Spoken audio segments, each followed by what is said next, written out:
ciudad que quieren cuidar, uno de los hechos más raros del planeta. Turquía también están teniendo problemas.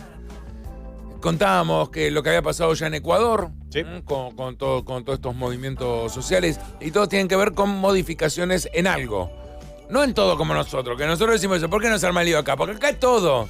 No es que, si acá se tiene que decir, che, porque aumentó la leche, otro salto dice, bueno, pero también aumentó el pan, la galletita. Claro, es se como más dispara con complejo. perdigón acá. Claro.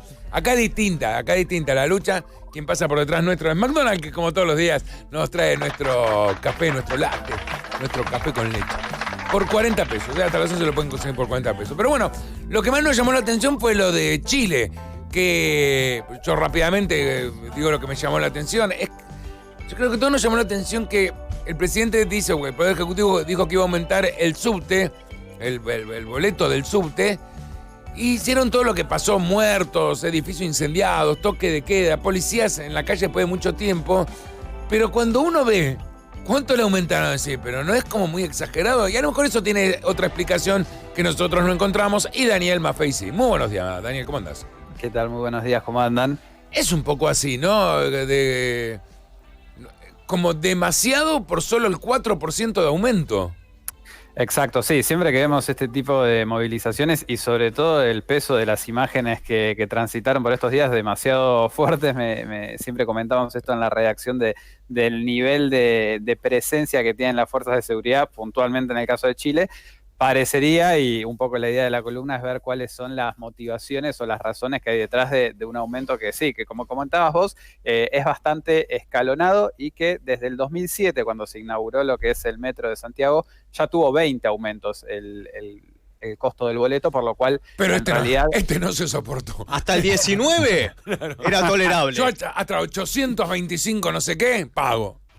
Claro, no al 20, era una bandera así, no queremos 20 impuestos. Sí, en este definitivamente hubo una suerte de hartazgo que se condensó, que tuvo como síntoma al caso del metro, pero me parece que va un poquito más allá en el caso de la sociedad chilena, pero que tiene esta paradoja, ¿no? Hasta hace por lo menos la semana pasada, justamente el subterráneo de Santiago de Chile era de alguna manera un ejemplo, un síntoma o un espejo de este orden y la estabilidad que el país trasandino logró adquirir en los últimos años. En palabras del propio Piñera, un oasis en el medio de una Latinoamérica siempre convulsionada.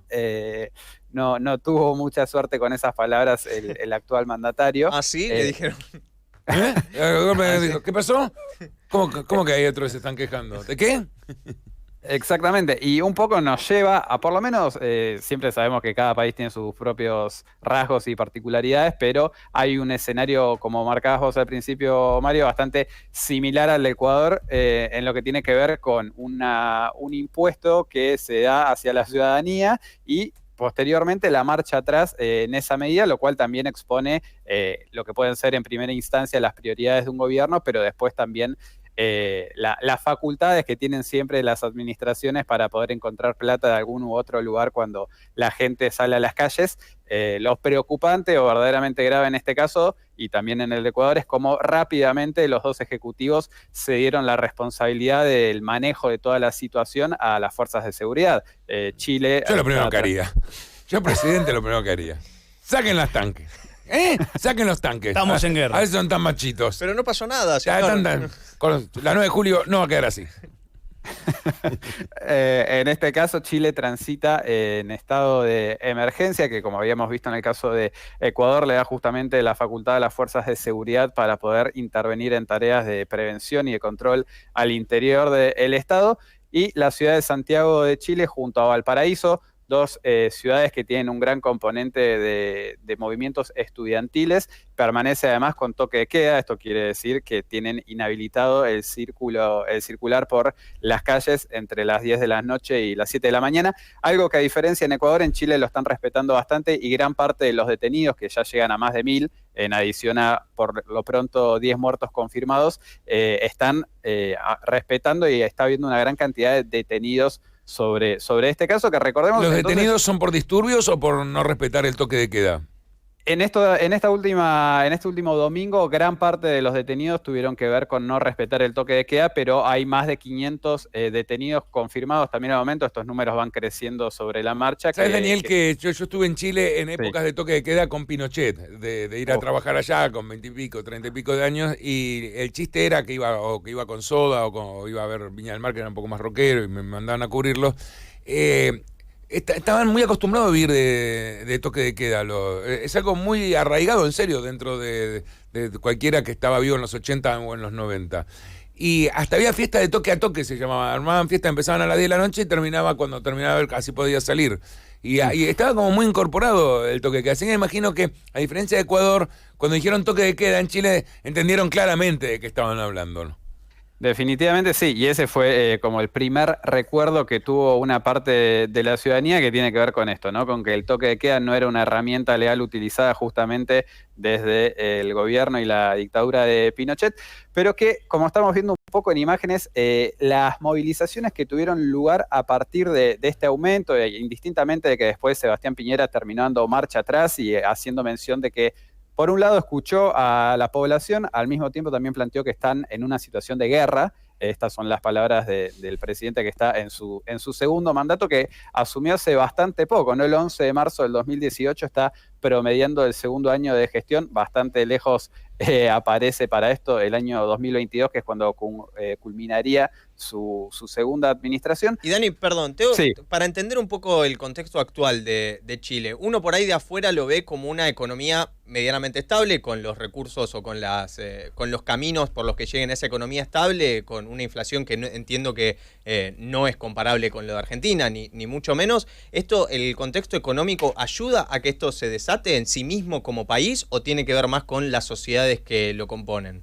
A mí me parece que lo que está bueno preguntarnos en esto tiene que ver con que justamente el modelo chileno se presenta como un ejemplo de materia económica en una región tan inestable en estos términos que es América Latina. En la última década tuvo un crecimiento sostenido en promedio de un 5%, muy por encima del de la región. ¿Perdón, cuánto?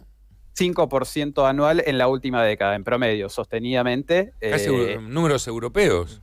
Números europeos que junto al caso de Perú son los únicos dos países en la región que pueden desarrollar o justamente mantener un crecimiento económico, pero un poco la pregunta que se empieza a hacer y que también expone este tipo ¿El de... costo?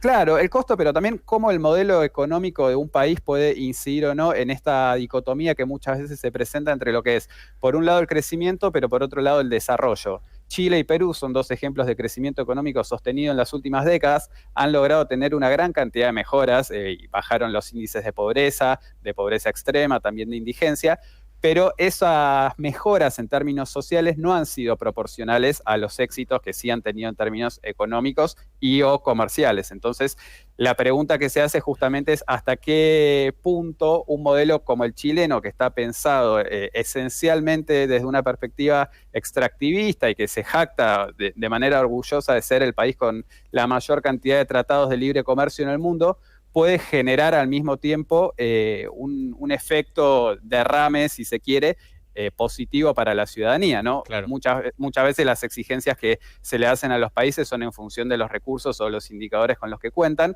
Entonces vos tenés esta contradicción en el caso chileno, que es que por un lado es el país que más logra crecer en la región sostenidamente, pero al mismo tiempo es el país o uno de los países más desiguales en América Latina, que recordemos siempre, es la región del planeta con la distribución del ingreso más desigual, por lo cual todo queda bastante más expuesto. Y esto es un poco lo que lleva a un modelo que no termina de poder satisfacer las necesidades y las demandas básicas de una gran parte de su población. Creo yo, y esta es mi opinión, porque no puede terminar de dejar de pensarse como una economía esencialmente exportadora, claro, y extractivista, donde te convive, por un lado, un sector laboral bastante informal. El caso de la minería siempre es el ejemplo más concreto. En Chile, bueno, tuvimos a los 33 mineros en su momento. Tuvieron. No, por favor. No tuviste ningún mérito en ese rescate. Claro, la verdad que no. A ver, bueno, creo más que haber visto la película, creo que no hiciste nada. Capaz Sí, que creo- chileno, Dani, no sabemos nada. Ah, puede ser. De No, Chacarita y no. Chile, ¿no? Todo con C. No, por favor. Upa. La peor película que vi en mi vida, esa película que actúa Antonio Banderas de No los la vi. mineros chilenos. Era obvio que no había que verla. Encima la fui a ver al cine, sí. No, un ¿En gran serio? Déjame ya devolverte el dinero. error. Sí, me llegó mi viejo, que si me está viendo le mando un saludo, pero sí, me ¿De llegó. Atlanta, tu viejo? No. Pero bueno, creo que convive esto. Por un lado, un sector informal, laboral, que no puede terminar de alguna manera de incorporarse a lo que es la economía formal del país, y al mismo tiempo la dependencia del capital internacional, ¿no? Claro. Siempre la maquinaria y los que ponen la plata, los que inviertan, terminan siendo también los sectores extranjeros, lo cual no es necesariamente una crítica del modelo en sí, pero sí de justamente esta idea. El país crece económicamente, pero no logra desarrollarse. Y esto tiene una gran cantidad de consecuencias en el costo, por ejemplo, de vida de las personas, en el rol del Estado y la ausencia de alguna manera que tienen los subsidios a variables como la salud, como bueno, la educación, en el caso del sector o el nivel universitario es lo más conocido en Está bien, Chile. Daniel, pero ¿el mundo está tendiendo a que el Estado sea de ese tipo o que el Estado sea menos intervencionista? Me parece que estamos pasando por un momento donde los estados se están alejando de esa intervención que estás diciendo, ¿no? Y dentro de eso el concepto de Estado chileno y de jubilación es muy bueno. Yo entiendo que a lo mejor la gente más necesitada, porque la diferencia es muy grande, pida que el Estado ayude más. Pero los estados no están haciendo eso.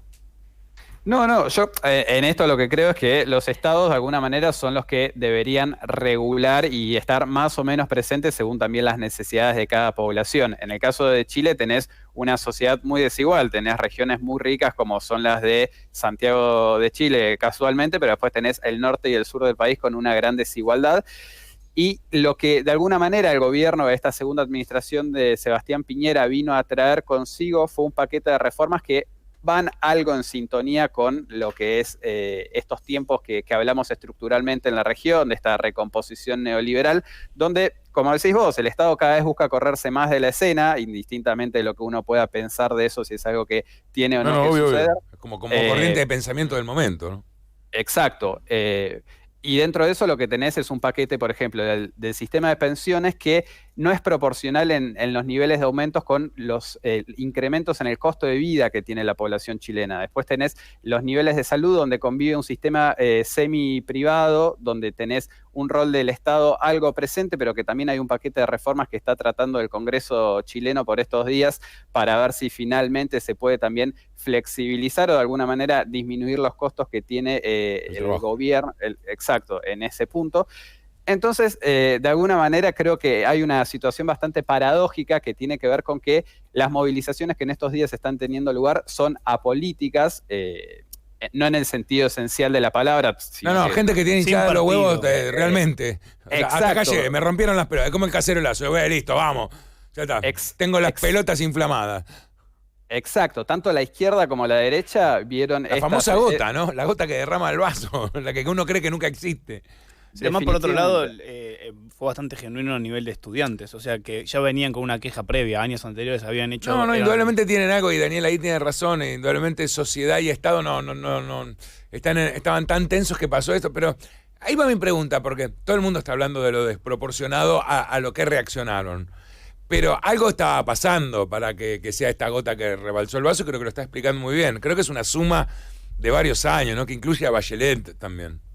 Incluye, sí, si te querés hasta ir incluso más atrás, que la constitución vigente que tiene el país es la misma que firmó en su momento Pinochet, donde los sistemas de reformas de pensiones, de jubilaciones no están yendo de la mano con los avances y los aumentos en los costos de vida, y donde en realidad, por eso, estos son de alguna manera detonantes que justamente exponen algo que, o sea, lo interesante o lo que nos hace pensar es cómo en una sociedad que de alguna manera tiene todos sus indicadores y variables macroeconómicas estables, el modelo dentro de esas variables termina condicionando lo que es la posibilidad de desarrollar una sociedad más equitativa. Daniel, igual algo está pasando en el mundo en cuanto a las manifestaciones populares. Sí. Estamos viendo cosas que están coincidiendo en tiempo y casi en forma, en dimensiones. Si bien no muchas generadas desde la política real, no veo grandes movimientos políticos. Atrás de todo es una causa política, pero digamos... el partido tradicional. Claro, de cómo se está expresando la gente y de qué está un poco harta. incluso la confusión británica de ahora marchar, más allá que uno dice, mira, boludo, te pregunté, te hice un referéndum, vos estás enojado por la decisión que ustedes tomaron, irresponsables, en medio así, y que la sociedad se está... Y también unos jóvenes que están pensando de una forma muy distinta a sus mayores están llevando casi a gobiernos que los jóvenes no soportan, son opresivos, son muy mercadistas, que restringen más derechos de los que están buscando. Y creo que eso está pasando en el mundo, ¿no? El mundo se está quejando, la gente se está quejando, y me parece que se está quejando de la política. No hay duda que se está quejando de la política. Definitivamente, y cuando planteas esto de los jóvenes, lo curioso también del caso chileno, y marcaba el contrapunto con lo que fue la primera administración de Sebastián Piñera y los movimientos estudiantiles en el 2011, es que todo ese proceso de movimiento estudiantil de alguna manera se logró condensar en las elecciones legislativas siguientes, y tienen muchos de los que encabezaron ese tipo de protestas un cargo o representatividad en términos legislativos. Está bien, pero el inmediato que viene es un gobierno de derecha. Exacto, y así todo, o sea, teniendo esta representatividad en el corto plazo, lo que tenés hoy en realidad justamente son jóvenes de otra generación, o que por lo menos no se sienten representados por gentes que etariamente están más cercanas, que justamente lo que se presentan es como por fuera de la política, y buscan lograr todo lo que el sistema político chileno en este caso no les está logrando generar. Y por lo menos una de las banderas es esta, ¿no? Sí. De no somos ni de la izquierda ni de la derecha, somos los de abajo y vamos por los de arriba. O sea, ese es un poco el lema que está por estos días guiando las movilizaciones que están teniendo lugar en Chile. Sí. Y por el otro lado, los muy de arriba, digamos, como se podría decir, como los burgueses públicos, están diciendo no podemos tener tanta plata, esto hay que cederlo, esta distribución es hasta casi una animalada para los que tenemos dinero. Son momentos muy interesantes en lo social político, porque sin duda hay una crítica a la política. La política no sabe cómo rearmarse. Los comercios se están volviendo vulgarmente internacionales. Yo decía, gran parte del problema que están teniendo la competencia de Amazon en Estados Unidos es Alibaba. Es increíble que sea algo que está pasando, o sea, que la gente ya está optando por precio, diciendo, yo prefiero traerlo de China, sí. Y que esté todo armado como para que lo traigan de China. Entonces, el mundo, por un lado, está muy comunicado, todos estamos al tanto de nuestras movilizaciones, por qué se están haciendo, y algo está pasando, ¿no? Algo está pasando que es que incluye cambio climático, nuestra forma de comer, nuestra forma de relacionarnos con los sexos. Todos estos sismas están pasando, lo estamos viviendo en los últimos 5 años. Cuando fue la locura estudiantil de Chile, es increíble porque pasó ya hace 8 años atrás. 8 años atrás era un mundo muy distinto en su discusión. Sí. Muy distinto. Era casi setentista la forma que lo estaban haciendo. Sí, en la información que se manejaba internacionalmente. Hoy sabemos qué pasa en Hong Kong, por qué se están moviendo, cómo se están movilizando. Entendemos cómo los gobiernos están sacando rápidamente. La primera defensa que tienen es esto de, bueno, con democracia, militarizar. Pero creo que nunca, salvo, no sé, imagino el Renacimiento, porque siempre dicen eso, pero vos que te interesa la política, todos nosotros tenemos intereses sociales o políticos, estamos viendo una época en donde todo el mundo está reaccionando a algo, y los que tienen que reaccionar no sabemos cómo reaccionar, porque no, en el medio del caos no podés reaccionar. Mientras las cosas están cambiando, ¿qué cambiás? Perdón, a mí me da la misma sensación que a vos.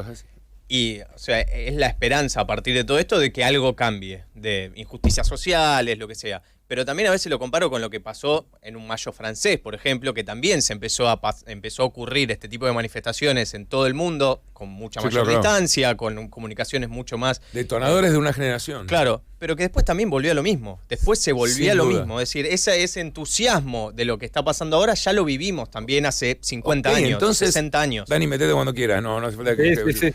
No, entonces, pero entonces, ¿qué? ¿Es el destino del humano? Y perdón si suena ya tan estúpido. ¿Es el destino del humano...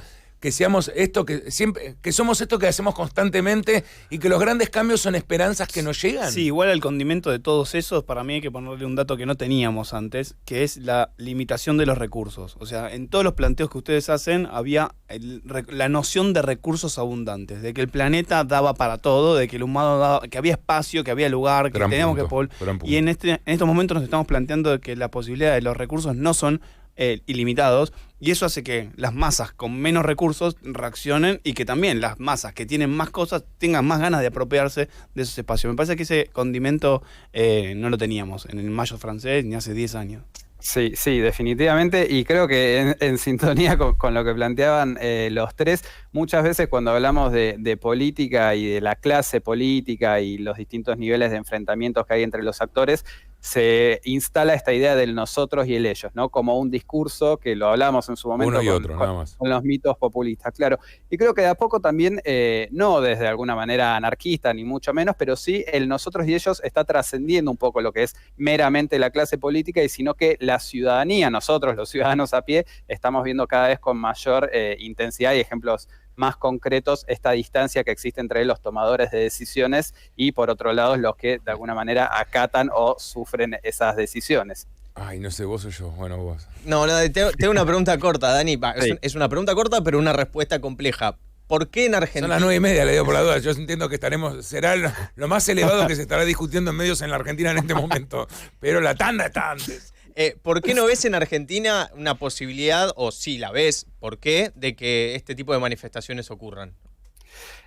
Creo que hay dos grandes potenciales respuestas. Por un lado, creo que la sindicalización que existe en la Argentina es lo necesariamente burocrática como para que los movimientos en las calles de algunos tipos de reclamos, claro, no sean tan espontáneos. Sí tenemos algunos casos con el movimiento de mujeres y distintos tipos de movilizaciones, y de hecho también en Argentina la gente está saliendo a las calles, pero creo que ese es uno de los niveles. Y el segundo, que también puede ser que, y nos deberíamos también golpear un poco y dar una palmadita en el hombro, de que quizás las diferencias o distintos niveles de interpretaciones e insatisfacciones que podamos tener los argentinos, los estamos aprendiendo a canalizar en las urnas, indistintamente de que sí, podamos tener jornadas de gran movilización, de enfrentamientos con la policía como fue el diciembre de 2017, la realidad es que también estamos aprendiendo paulatinamente a llevar el juego democrático de la mejor manera posible, pero creo que a contramano de lo que está sucediendo en Chile hoy por hoy, los niveles de sindicalización que tiene Argentina y el aparato estatal y la convivencia que existe entre esos dos sectores hace que las movilizaciones no sean tan espontáneas, sino que tengan un proceso de negociación previo en mesas chicas. Claro. Sí, igual me es muy interesante ver cómo nos insertamos en esta gran discusión mundial. Argentina sin duda lo hizo, pudo poner un tema en esta discusión mundial, que es el pañuelo verde, el aborto. Creo que es una discusión realmente mundial, gracias. Sí, ejemplificadora. Yo creo que tenemos el problema de que no podemos ser muy organizados y nos empezamos a subdividir, ¿no? Yo lo cuento con los veganos. A mí ya causa gracia que se habían puesto todo bueno, vegetarianos, y se separaron vegetarianos y veganos. Vegetarianos, ese huevo, boludo. No puede haber 10 banderas distintas en un organismo, necesitamos uno solo. Sí, damos algo. Que el norte sea el mismo más allá de las diferencias. Somos muy complicados en ese sentido. Pero la verdad que es un momento muy interesante, ¿no? Convulsionado, pero muy interesante. Muy interesante para poder vivirlo e interpretarlo. Todos los días surge en una parte del mundo una discusión social o una reivindicación sobre todo de las urbes, ¿no? Es loco lo que está sucediendo. Sí, definitivamente son tiempos interesantes, que a veces es lindo correrse un poco y ver de costado, pero también es lindo transitarlos en el campo, porque bueno, muchas veces lo que uno transitó cuando era joven o adulto, después lo lee en los libros y le resulta sumamente lejano, y también es lindo poder hacer análisis desde el mismo momento que sucede. Y por supuesto, Dani, que cuando tengas mi edad y estés dirigiendo ya un medio, andás a ver, o holografísticos, no sé qué lo que será, vas a decir, y al final, hace 200 años seguimos siendo el mismo pelotudo. Vas a ver que nada cambia. Y desde acá, desde Marte. Todo sigue igual, sí. Y nosotros vamos a seguir siendo este embrión horrendo que somos. Gracias, Daniel, por traernos una buena charla a la mañana. A ustedes, muchas gracias. Yo creo que fue lo más elevado que hubo en medios. Fue un gran aporte. Y yo quiero sumar que es un... ¿Tu edad era? 28. No, la verdad. 40. Es un sub 40 todo lo que discute esto. A mí realmente me agrada mucho que Daniel, que Nacho, bueno, vos, toda ese espíritu de 30. Te pones re